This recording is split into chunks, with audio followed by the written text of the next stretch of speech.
गुरुस्वामी विश्व भातृत्व दिव्यात्मा परिषद क्षितिज्योति आश्रम स्वर्णक्षेत्र महांगा आनुकूल्य महांगा निकटस्थ पशुलुंडा ग्राम आज ठाकुर श्री श्री श्री केशवचंद्रंकर सत्संग कार्यक्रम अनुष्ठित होउछे।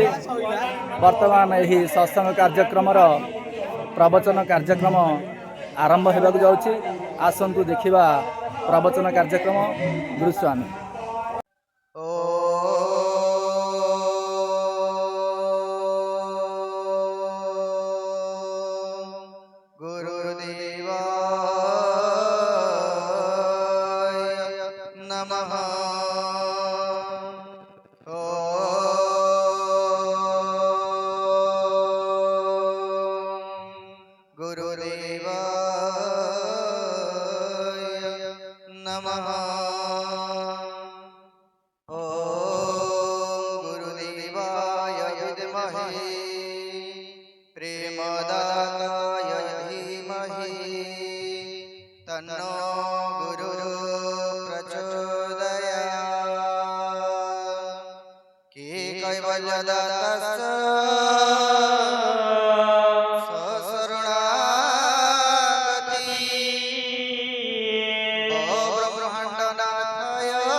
सच्चिदानंद विग्रह द्वैत द्वैत विवर्जित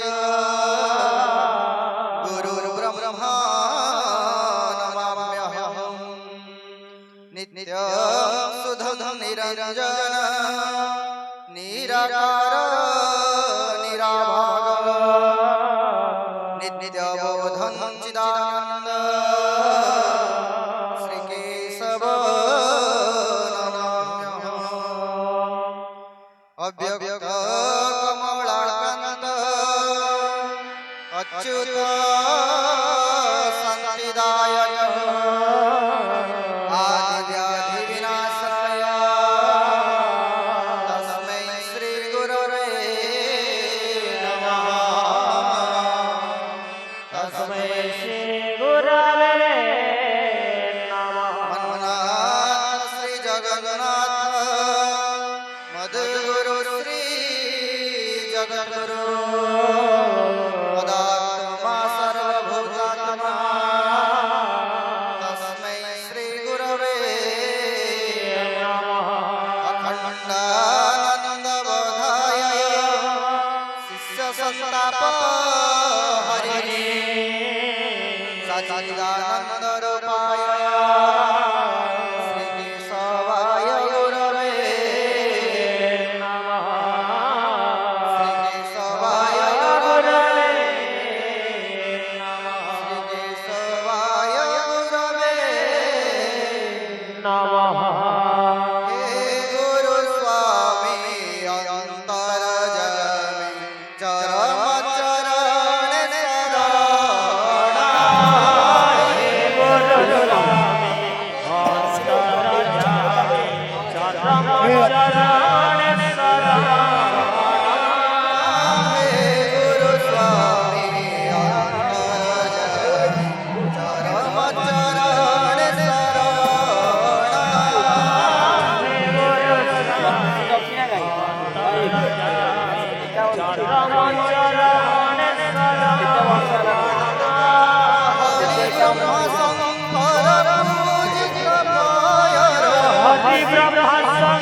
প্রণব বন্দন পরম পাবন রুদ্র সিংহাসনে বরণ প্রভু সিংহাসনে বরণ প্রভু সিংহাসনে বরণ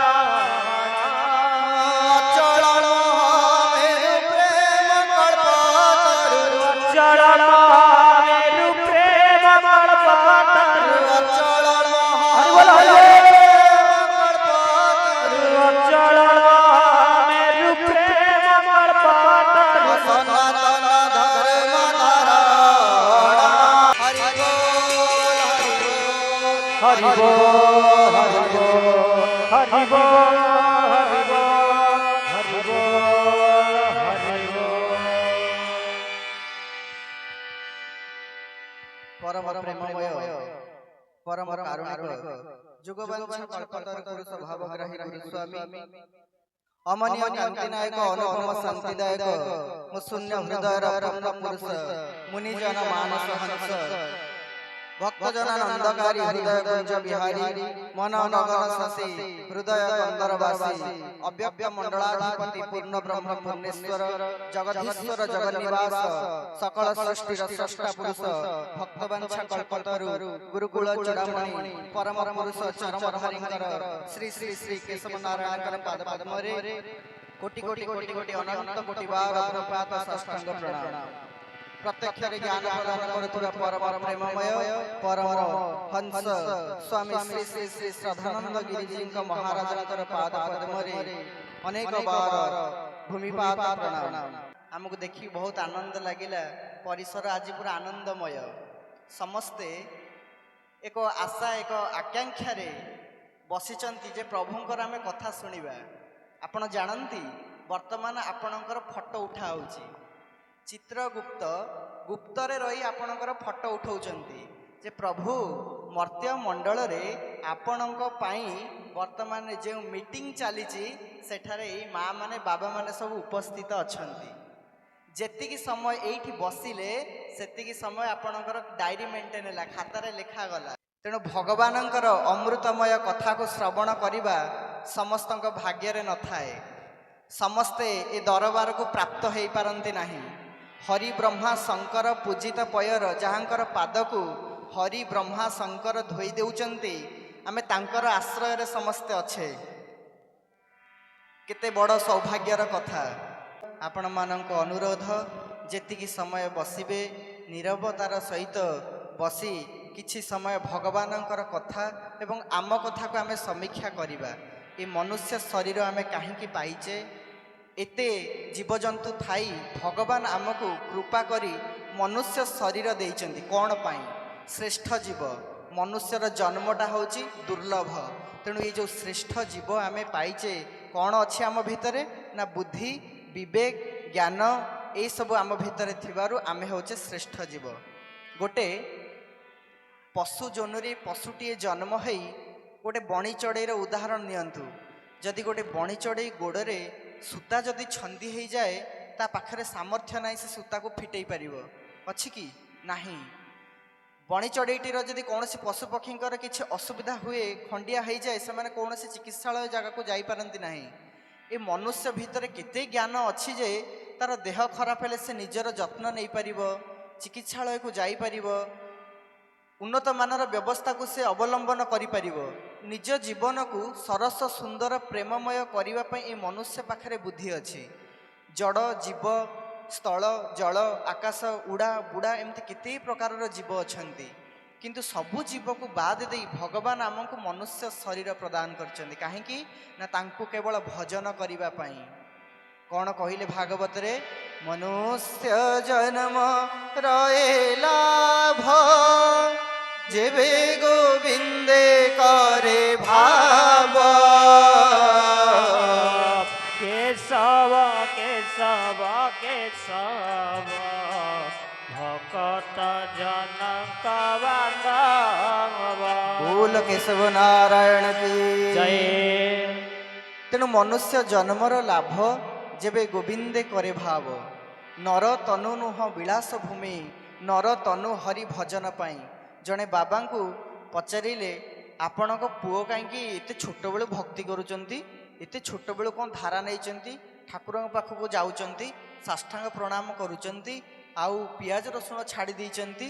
ଛୋଟବେଳୁ କ'ଣ ଧର୍ମ ଲାଇନରେ ଯିବା କଥା? ଏବେ ତ ତାଙ୍କର ବିଳାସ ବସନ ସମୟ, ପାଠ ପଢ଼ିବେ, ଚାକିରି କରିବେ, ଘର ସଂସାର କରିବେ, ପିଲାଛୁଆ ତାଙ୍କର ଜନ୍ମ ହେବେ, ଗାଡ଼ି ଘୋଡ଼ା କିଣିବେ, ଅୟସ ଆରାମରେ କିଛି ସମୟ କାଟି ଦିଅନ୍ତୁ। ଯେତେବେଳେ ବୃଦ୍ଧ ହେବ, ବୁଢ଼ା ହେଇଯିବେ, ତାଙ୍କର ଆଉ କିଛି କାମ ନଥିବ, ଘରେ ଆଉ ସେ କୌଣସି ଦରକାର ଆସୁନଥିବ, ସେତେବେଳେ ଭଗବାନଙ୍କୁ ଡାକିବେ।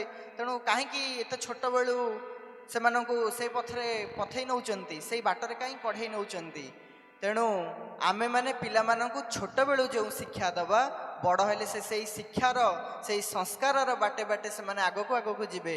ବୃଦ୍ଧ ସମୟରେ ଆପଣଙ୍କ ପାଖରେ ଯେତେବେଳେ ସ୍ମରଣ ଶକ୍ତି ନଥିବ, ଗୋଟେ ସ୍ଥାନରୁ ଆଉ ଗୋଟେ ସ୍ଥାନକୁ ଯାଇପାରୁନଥିବେ, ସେତେବେଳେ ଆପଣଙ୍କର କୌଣସି କଥା ଯେତେବେଳେ ମନ ନଥିବ, ମେଡ଼ିସିନ କେଉଁଠି ରଖିଛନ୍ତି ଯେ ଆପଣଙ୍କର ନିଜର ମନ ନାହିଁ।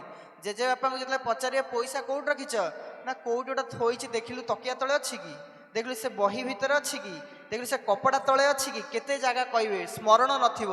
ତେଣୁ ସେତେବେଳେ ଆଉ କ'ଣ ପ୍ରଭୁଙ୍କର ନାମକୁ ସ୍ମରଣ କରିପାରିବେ? ସେଥିପାଇଁ କହିଲେ ବାଲ୍ୟକାଳୁ ଧର୍ମ ଧନ ସଞ୍ଚିବି, ଏ ଜୀବନ ଅନିଶ୍ଚିତ, କେଜାଣି କାହାର କେବେ ମୃତ୍ୟୁବେଳ, ହୋଇ ଆସି ହେବ ଉପସ୍ଥିତ। ତେଣୁ ଆମେ କେତେବେଳେ ଯେ ମରିଯିବା, କେତେବେଳେ ଯେ ଆମର କ'ଣ ହେବ, ତାର କିଛି ଠିକ୍ ଠିକଣା ନାହିଁ। ଆମେ ଥରେ ଗୋଟେ ଆଶ୍ରମକୁ ଯାଇଥିଲୁ, ସତ୍ସଙ୍ଗରେ ବୃନ୍ଦାବନରୁ ଜଣେ ବାବା ଆସିଥିଲେ। ଅତି ସୁନ୍ଦର ଭାବରେ ସତ୍ସଙ୍ଗ କାର୍ଯ୍ୟକ୍ରମ 2 ଘଣ୍ଟା ଧରି ଚାଲିଲା। ସମସ୍ତଙ୍କୁ ପଚାରିଲେ ତମର ବୟସ କେତେ, ସମସ୍ତଙ୍କୁ ଠିଆ କରି ପଚାରିଲେ, କାହାକୁ 30 ବର୍ଷ, କାହାକୁ 40 ବର୍ଷ, କାହାକୁ 50 ବର୍ଷ। ଯେତେବେଳେ ଏହିପରି ବୟସର ଅପରାହ୍ନରେ ସମସ୍ତେ ଜଣାଉଥାନ୍ତି, ସମସ୍ତଙ୍କୁ ପଚାରୁଥାନ୍ତି ତୁମ ଜୀବନର ଲକ୍ଷ୍ୟ କ'ଣ? ତୁମେ ଯେଉଁ ମନୁଷ୍ୟ ଶରୀର ପାଇଛ, ପ୍ରଥମ ବର୍ଷରୁ ଏ ପର୍ଯ୍ୟନ୍ତ ତୁମେ ସୁଖ ଶାନ୍ତିରେ ଅଛ ନା ନାହିଁ? ନା ଜୀବନରେ କେହି କେବେ ସୁଖ ଶାନ୍ତିରେ ରହେ ନାହିଁ। ସମସ୍ତଙ୍କ ଜୀବନରେ ଦୁଃଖ, କଷ୍ଟ ଆଉ ଯନ୍ତ୍ରଣା ଅଛି। ଆମେମାନେ ଯେତେ ସଂଖ୍ୟାରେ ଏଠି ବସିଛେ, କାହା ଜୀବନରେ ପରମ ଆନନ୍ଦ, ପରମ ସୁଖ, ପରମ ଶାନ୍ତି ନାହିଁ। ସୁଖ ଥିଲେ ଦୁଃଖ ଆସେ, ଶାନ୍ତି ଥିଲେ ଅଶାନ୍ତି ଆସେ। ସମସ୍ତେ କିଛି ନା କିଛି, କିଏ ମା ମାନେ ବାବାମାନଙ୍କ ଠାରୁ, କିମ୍ବା ବାବାମାନେ ମାଆମାନଙ୍କ ଠାରୁ, କିଏ ପୁଅ ଠାରୁ, କିଏ ଝିଅ ଠାରୁ, କିଏ ଜମିବାଡ଼ି ଠାରୁ, କିଏ ଟଙ୍କା ପଇସା ଠାରୁ, କିଏ ଗାଡ଼ି ଘୋଡ଼ା ଠାରୁ, ବିଭିନ୍ନ ମାଧ୍ୟମରେ ଆମେ ଦୁଃଖ କଷ୍ଟ ଯନ୍ତ୍ରଣା ଭୋଗ କରୁଛେ। ଏମାନେ ସବୁ ଆମର ମାଧ୍ୟମ। ପ୍ରତ୍ୟେକ ସମୟରେ ମନୁଷ୍ୟ କର୍ମ କରୁଛି।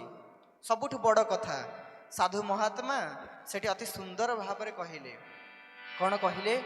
କହିଲେ ମନୁଷ୍ୟ ଜନ୍ମ ହେବା ପରଠାରୁ ପ୍ରତ୍ୟେକ ସମୟରେ ସେ କର୍ମ ହିଁ କରିଚାଲେ। ଆରମ୍ଭରୁ ଶେଷ ପର୍ଯ୍ୟନ୍ତ କର୍ମ। ବସିବାଟା ଗୋଟେ କର୍ମ, ଖାଦ୍ୟ ଖାଇବାଟା ଗୋଟେ କର୍ମ, କଥା କହିବାଟା ଗୋଟେ କର୍ମ, ଶୋଇପଡ଼ିବାଟା ଗୋଟେ କର୍ମ, ଲେଖାଲେଖି କରିବା ଗୋଟେ କର୍ମ, ଚାକିରି କରିବା ଗୋଟେ କର୍ମ, ଧନ ଉପାର୍ଜନ କରିବା ଗୋଟେ କର୍ମ। ଏମିତି ସଂକ୍ଷେପରେ କହିଲେ ଯାହା କରାଯାଏ ତାହା ହିଁ କର୍ମ। ସବୁକିଛି କର୍ମ। କିନ୍ତୁ ମନୁଷ୍ୟ କେଉଁ କର୍ମ କରିବା ପାଇଁ ଏ ସଂସାରକୁ ଆସିଛି ସେଇଟା ତ ଆଗେ ବୁଝୁ। ସାଧୁ ମହାତ୍ମା କହିଲେ ଏ ସଂସାରକୁ ମଣିଷ କେଉଁ କର୍ମ କରିବା ପାଇଁ ଆସିଛି। ସେଥିପାଇଁ ଭାଗବତରେ କହୁଛନ୍ତି କି କର୍ମ କରି ଭବୁ ହେବି ପାର, କହ ହେ କମଳାର ବର। ମୁଁ କେଉଁ କର୍ମ କରିବି? ପୁଣି ଶାସ୍ତ୍ରରେ ଲେଖା ଅଛି ଅକର୍ମେ ବାସୁଦେବ ପ୍ରୀତି, କର୍ମ କରିଲେ କ୍ଷୟ ଯାନ୍ତି। ଏଠି ପୁଣି ଗୋଟେ ଶବ୍ଦ ଆସିଲାଣି ଅକର୍ମ। ଏ ଅକର୍ମ ପ୍ରକୃତରେ କ'ଣ? ପୁଣି କର୍ମ କ'ଣ? ସାଧୁ ମହାତ୍ମା ସେଠି ବୁଝେଇବା ପାଇଁ କହିଲେ କର୍ମ ସାଧାରଣତଃ 3 ପ୍ରକାରର। ଗୋଟେ କର୍ମ, ଗୋଟେ ଅକର୍ମ, ଗୋଟେ ବିକର୍ମ। ବିକର୍ମ କ'ଣ? ନା ଶାସ୍ତ୍ରରେ ଯାହା ମନା କରାଯାଇଛି କରିବା ପାଇଁ, ସେ କର୍ମ ଗୁଡ଼ିକ ହେଉଛି ବିକର୍ମ। ଯଥା ଚୋରି କରିବା, ଏଇଟା କ'ଣ ଭଲ କଥା? ଏ କୁକର୍ମ, ଏ ବିକର୍ମ, ୟାକୁ କରାଯାଏ ନାହିଁ। ପର ଧନ ଲୁଣ୍ଠନ, ପର ମା ମାନଙ୍କୁ କୁଦୃଷ୍ଟିରେ ଦେଖିବା, ଗାଡ଼ି ଘୋଡ଼ା ପ୍ରତି ନଜର ରଖିବା, ଅନ୍ୟମାନଙ୍କୁ ଦୁଃଖ କଷ୍ଟ ଯନ୍ତ୍ରଣା ଦେବା, ଏଇସବୁ କର୍ମ ଶାସ୍ତ୍ରରେ ମନା କରାଯାଇଛି। ଏ କର୍ମ ହେଉଛି ବିକର୍ମ। ଅକର୍ମ କ'ଣ? ନା ଯେତିକ ଭଗବତ କର୍ମ ବା ନିଷ୍କାମ କର୍ମକୁ ସଂକ୍ଷେପରେ କହିଲେ ନିଷ୍କାମ କର୍ମକୁ ଅକର୍ମ କୁହାଯାଏ। ଯେଉଁ କର୍ମକୁ କରିଲେ ଭଗବାନ ବାସୁଦେବ ଖୁସି ହୁଅନ୍ତି, ଅକର୍ମେ ବାସୁଦେବ ପ୍ରୀତି। ପୁଣି କର୍ମ କରିଲେ କ୍ଷୟ ଯାଆନ୍ତି। କର୍ମ ସାଧାରଣତଃ ରାଜସିକ, ତାମସିକ, ସାତ୍ଵିକ। ପୁଣି 3 ଭାଗର କର୍ମ ରହିଛି। ସାତ୍ଵିକ ଭାବପନ୍ନର ବ୍ୟକ୍ତି କେବଳ ଭଗବତ କର୍ମ କରନ୍ତି। ଦେଖନ୍ତୁ ଆପଣମାନେ ସମସ୍ତେ ଗୃହସ୍ଥ ଆଶ୍ରମରେ ରହିଛନ୍ତି। ଗୋଟେ ବଡ଼ କଥା ସମସ୍ତେ କୁହନ୍ତି, ଗୃହସ୍ଥ ଆଶ୍ରମରେ ରହି ପ୍ରଭୁଙ୍କୁ ପାଇବା, ଦର୍ଶନ କରିବା, ପ୍ରଭୁ କୃପା ଲାଭ କରିବା କ'ଣ ସମ୍ଭବ? ହଁ ସମ୍ଭବ। କାହିଁକି ନା ଗୃହସ୍ଥ ଆଶ୍ରମ ହେଉଛି ଶ୍ରେଷ୍ଠ ଧର୍ମ। 4 ପ୍ରକାର ଆଶ୍ରମ ଅଛି। ବାନପ୍ରସ୍ଥ ଆଶ୍ରମ, ସନ୍ନ୍ୟାସ ଆଶ୍ରମ, ଗୃହସ୍ଥ ଆଶ୍ରମ, ଆଉ ଗୋଟେ ସନ୍ନ୍ୟାସ ଆଶ୍ରମ, ଗୃହସ୍ଥ ଆଶ୍ରମ, ବାନପ୍ରସ୍ଥ ଆଶ୍ରମ, ବ୍ରହ୍ମଚାରୀ ଆଶ୍ରମ। 4ଟି ଆଶ୍ରମ। এই 4ଟି ଆଶ୍ରମର ସବୁଠାରୁ ଶ୍ରେଷ୍ଠ ଆଶ୍ରମ ହେଉଛି କ'ଣ ନା ଗୃହସ୍ଥ ଆଶ୍ରମ। ସେଥିପାଇଁ ଶାସ୍ତ୍ରରେ କୁହାଯାଇଛି, ଗୃହସ୍ଥ ସର୍ବଧର୍ମ ରକ୍ଷା, ବ୍ରାହ୍ମଣ ସେବା, ଗୁରୁ ଦୀକ୍ଷା। ଆଜି ଯେଉଁ ଏଠି ଦୀପଟିଏ ଜଳୁଛି, ସେ ସଳିତା କେହି ମା ମାନେ ଗୃହସ୍ଥ ବ୍ୟକ୍ତି ଜଣକ ତିଆରି କରିଛନ୍ତି। ଯେଉଁ ଘିଅଟିଏ ଜଳୁଛି, ସେ ଘିଅଟିଏ କେହି ଗୃହସ୍ଥ ମା ମାନେ ତିଆରି କରିଛନ୍ତି। এই ଯେଉଁ ଟେଣ୍ଟ ବନ୍ଧା ହେଇଛି, ଆକୁ ଜଣେ ଗୃହସ୍ଥ ଲୋକ କରିଛି। ସାଧୁ ମହାତ୍ମା ଆଜି ଯେଉଁ ଆସିଛନ୍ତି, ସତସଙ୍ଗ ହେଉଛି, ଭକ୍ତମାନଙ୍କର ଭିଡ଼ ହେଇଛି, ୟାକୁ ଜଣେ ଗୃହସ୍ଥ ଲୋକ ହିଁ କରିଛି। ତେଣୁ ସଂସାରରେ ଯେତେ ପ୍ରକାର ଆଶ୍ରମ ଏ ସଂସାର ଭିତରେ ଅଛି, ସଂସାର ବାହାରେ କେଉଁଠି ନାହିଁ। ତେଣୁ ଗୃହସ୍ଥ ସର୍ବଧର୍ମ ରକ୍ଷା। ଯେତେବେଳେ ସାଧୁଟିଏ, ଆମେ ମଧ୍ୟ ସେଇ ଗୃହସ୍ଥ ଆଶ୍ରମରୁ ଆସିଛୁ, ଆମେ ଭିକ୍ଷା କଲେ ସେଇ ଗୃହସ୍ଥ ଆଶ୍ରମକୁ ଯିବୁ। ତେଣୁ ଗୃହସ୍ଥ ଆଶ୍ରମ ହେଉଛି ଶ୍ରେଷ୍ଠ ଧର୍ମ। ସେଇଠି ଭଗବାନ ଦର୍ଶନ ଉପଲବ୍ଧି ହୁଏ।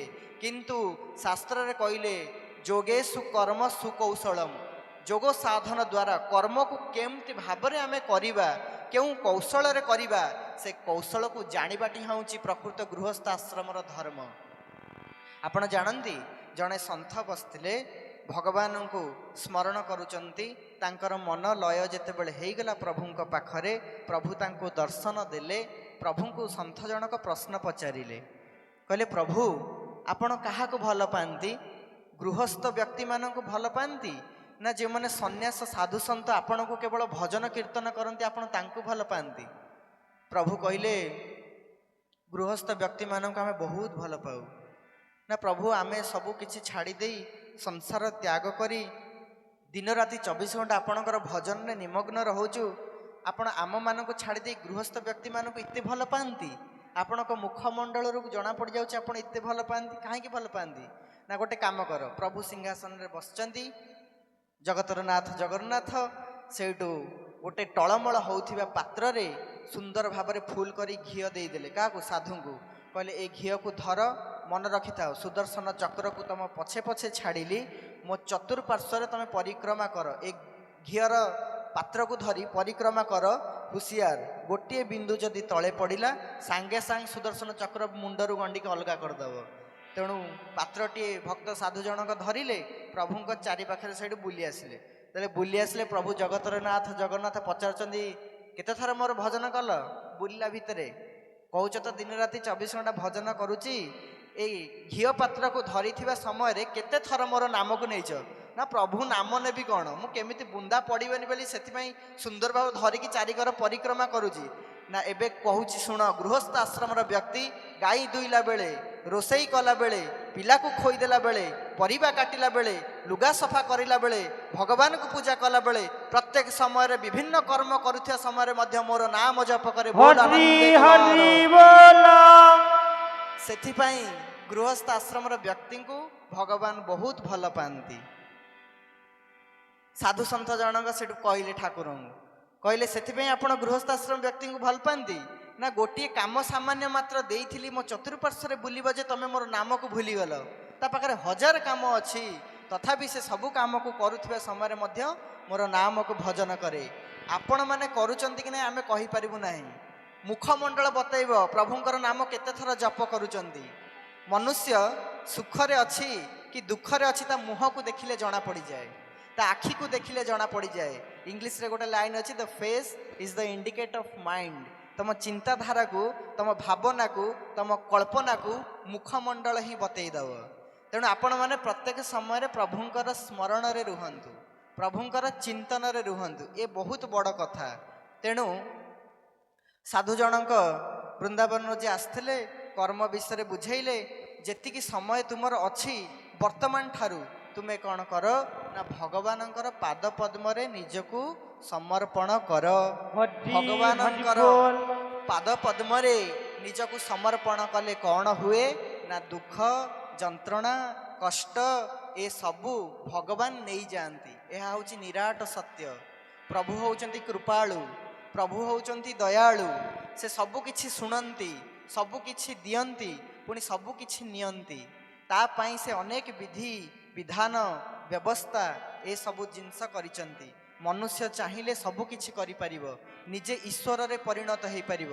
ଆପଣ ଜାଣନ୍ତି, ଜଣେ ସମାଜରେ ଜଣେ ବହୁତ ପ୍ରତିଷ୍ଠିତ ବ୍ୟକ୍ତି ଥିଲେ। ତାଙ୍କ ପାଖରେ ବହୁତ ପଇସା, ଅନେକ ଟଙ୍କା ଧନ ସମ୍ପତ୍ତି ତାଙ୍କ ପାଖରେ ଅଛି। ଘର ପାଖରେ ଜଣେ ଗରିବ ଘରର ଭାଇ, ତାଙ୍କର ବିବାହର ପାଇଁ କିଛି ଟଙ୍କାର ଆବଶ୍ୟକତା ଥିଲା। ଗାଁରେ ମିଟିଂ ଡାକିଲେ, କହିଲେ ମୁଁ ତ ଗରିବ ଘର, ଆଉ ଝିଅକୁ ବିବାହର କରିବି, ପଇସା ପତ୍ରର ଧନର ଟିକେ ଅଭାବ ରହିଛି, ଆପଣମାନେ କିଛି କିଛି ପରିମାଣରେ ଯଦି ସାହାଯ୍ୟ କରିବେ ତେବେ ଝିଅଟିର ବିବାହର ହେଇଯାଆନ୍ତା। ସମସ୍ତେ କିଛି କିଛି ପରିମାଣରେ ଅର୍ଥ ଦେଲେ, କିନ୍ତୁ ଯାହାର ବହୁତ ଧନ ସେ ତାଙ୍କୁ କିଛି ଦେଲେ ନାହିଁ। ଯେତେବେଳେ ଅର୍ଥ କିଛି ମିଳିଲାନି, ସମସ୍ତେ ସେଇ ବଡ଼ ଲୋକର ଧନୀ ବ୍ୟକ୍ତିକୁ ନିନ୍ଦା କଲେ, ଅପବାଦ ଦେଲେ, ବିଭିନ୍ନ ଖରାପ ଖରାପ କଥାରେ ଗାଳି ଦେଲେ। କହିଲେ ଏତେ ଧନ ସମ୍ପତ୍ତି ଅଛି, ଆମ ପାଖରେ ଯାହା ଥିଲା ଆମେ କିଛି କିଛି ତାଙ୍କୁ ସାହାଯ୍ୟ କରିଛୁ, ତାଙ୍କ ପାଖରେ ଏତେ ଧନ ଅଛି ସେ କିଛି ଦେଲେନି। ସବୁ ମିଟିଂ ସରିଲା, ଟଙ୍କା ପଇସା ଗରିବ ଘରର ବ୍ୟକ୍ତି ଉଠେଇଲେ, ଗଣିକି ତାକୁ ନେଇକି ଗଲେ। ଯେଉଁ ଧନୀ ଘରର ବ୍ୟକ୍ତି ମା ଆଉ ବାବା ଦୁଇ ଜଣ ସ୍ୱାମୀ ସ୍ତ୍ରୀ ବସିଥିଲେ, ଘରକୁ ଗଲେ ସେମାନେ। ଘରେ ଯାଇ କଥାବାର୍ତ୍ତା ହେଲେ। ମା ଜଣକ ସେ ବାବାଙ୍କୁ କହିଲେ, ତମେ ଗୋଟେ କାମ କର, ମୋର ଯେତିକି ଗହଣା ଅଛି ଆଉ ଆଲମାରିରେ ଯେତିକି ଟଙ୍କା ଅଛି, ଆକୁ ଗୋଟେ ପୁଡ଼ିଆ କର। ନା କାହିଁକି? ନା ପୁଡ଼ିଆ କର, ରାତିରେ କ'ଣ କରିବ ନା ନେଇକି ତାଙ୍କ ଝରକା ବାଟେ ପକେଇଦବ। ଏ ଯେତେବେଳେ ରାତିରେ ଶୋଇପଡ଼ିଛନ୍ତି ଗରିବ ବ୍ୟକ୍ତି ଜଣକ, ଏ ଧନୀ ଘରର ବ୍ୟକ୍ତି ଟଙ୍କା ସୁନା ଅନେକ ଟଙ୍କା, ଲକ୍ଷ ଲକ୍ଷ ଟଙ୍କା ତାକୁ ନେଇ ଝରକା ବାଟେ ଥିରିକିନି ରଖିଦେଇ ଆସିଲେ। ସକାଳ ଯେତେବେଳେ ହେଲା, ଏ ଗରିବ ଘରର ବ୍ୟକ୍ତି ଜଣକ ଝାଡ଼ୁ କରିବା ପାଇଁ ଯେତେବେଳେ ଉଠିଲେ, ମା ଦେଖିଲେ ଗୋଟେ କପଡ଼ା ଧିରେ କ'ଣ ବନ୍ଧା ହେଇକି ପଡ଼ିଛି। ଖୋଲିଦେଲା ବେଳକୁ ବିଭିନ୍ନ ମୂଲ୍ୟବାନ ସୁନା ଏବଂ ତା ଭିତରେ ଅନେକ ଟଙ୍କା ଗୁଡ଼ିଏ ଅଛି। ସ୍ୱାମୀକୁ ଯାଇ ଡାକିଲେ, କହିଲେ ଶୁଣୁଛ, ଦେଖିଲେ ଏତେ ଗୁଡ଼ାଏ ଟଙ୍କା ଏବଂ ସୁନା କ'ଣ ଏମିତି ପଡ଼ିଛି? ବ୍ୟକ୍ତି ଜଣକ ଆସି ଦେଖିଲେ, କହିଲେ ଆରେ ଏତେ ଗୁଡ଼ିଏ ଟଙ୍କା ଆକୁ କିଏ ଦେଇଛି? ସେଇଠୁ ମା ଜଣକ କାନ୍ଦିକି ଭଗବାନଙ୍କୁ ଆଡ଼କୁ ଅନଉଛନ୍ତି। ଘରେ ଯେଉଁ ଉପାସନା ଗୃହ ଅଛି, ପ୍ରଭୁଙ୍କର ଯେଉଁ ଛୋଟ ଠାକୁର ଘରଟି ଅଛି, ହେ ପ୍ରଭୁ ତୁମର ଦୟା, ରାତିରେ ଆସି ଟଙ୍କା ଦେଇଦେଇଛ। ଅର୍ଥ ଦେଖନ୍ତୁ, ମନୁଷ୍ୟ ଭରି ସଭାରେ ଯଦି ତାଙ୍କୁ ଟଙ୍କା ଦେଇଥାନ୍ତେ, ସମସ୍ତେ ଜାଣିଥାନ୍ତେ, ତାଙ୍କୁ ପ୍ରଶଂସା କରିଥାନ୍ତେ, ଏଇ ତ କଥା। ସେ ସାଧାରଣ ମଣିଷ ହେଇ ରହିଥାନ୍ତେ।